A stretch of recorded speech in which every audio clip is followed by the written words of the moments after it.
Hi hello नमस्कार, मी जया पुन्हा एकदा तुम्हा सर्वांचं खूप मनापासून स्वागत करते जयाज मराठी रेसिपीमध्ये।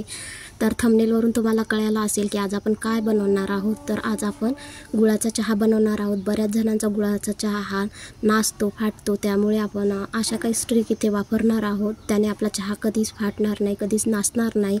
तर सगळ्यात आधी चॅनलवर जर कोणी नवीन असेल तर चॅनलला सबस्क्राईब करून घ्या आणि व्हिडिओ कंटिन्यू करा। तर चला आपण रेसिपीला सुरुवात करू। रेसिपीला सुरुवात करण्याआधी मी इथे 1 कप पाणी टाकून घेते। आपल्याला 2 कप चहा बनवायचा आहे, तर 2 कप चहासाठी 1 कप पाणी आणि 1 कप दूध आपण इथे वापरणार आहोत। तर मी इथे 1 कप पाणी टाकून घेते। त्यानंतर इथे आपल्याला 2 चमचे पत्ती टाकून घ्यायची आहे। आपल्याला 2 कप चहा बनवायचा, त्यामुळे 2 चमचे पत्ती टाकायची आहे। जर कडक चहा पाहिजे असेल तर पत्तीचं प्रमाण हे बरोबर पाहिजे असते।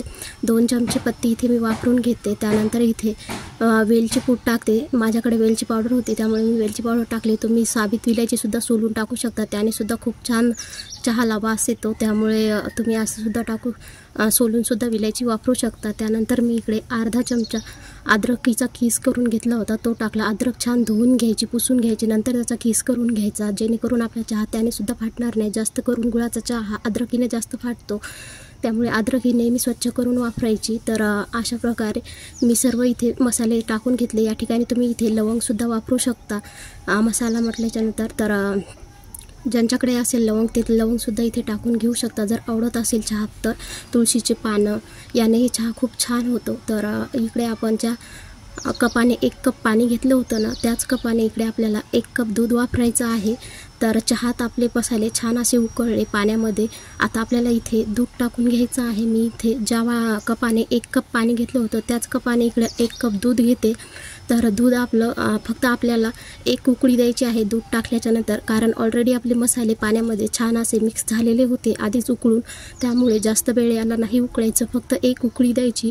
आणि त्यानंतर मंद आचेवर ठेवून यामध्ये आपल्याला जितकं आपण 2 कप पाणी घेतलं त्यामुळे 2 चमचे गूळ, जर तुम्हाला जास्त गोड हवा असेल तर तुम्ही इथे 3 चमचे गूळ वापरला तरीसुद्धा चालेल।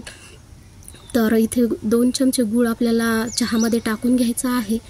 तर मी इथे किसून गूळ वापरणार आहे। किसून घेतलेला गूळ जास्त वेळ उकळला जात नाही, आणि जर आपण साबीत तसेच गूळ टाकला तर त्याला उकळायला खूप वेळ लागतो, त्यामुळे सुद्धा चहा नासू शकतो।